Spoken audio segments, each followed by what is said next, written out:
Okay, so welcome back. Here we are, we're still in the dining room working on our Indian. Today we're gonna start taking off the top end of this motor because we have to send the bottom out for a rebuild. Wah, but anyway, we got it done, we got the right person to do it. So I have to take off these they're 12-point bolts. So it's super, super tight. There's like literally 12 little slots in here. Yeah, always make sure it's backwards. Double check so that you don't go forwards and actually strip these, which would be terrible. Now, I'm not gonna lift them out all the way just because this tool is a little disappointing.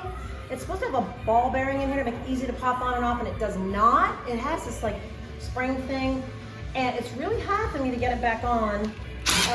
It's kind of a husband help problem when I get stuck with that. So I'm only gonna take these out partially so that I can do the rest by hand and not have to worry about this getting caught.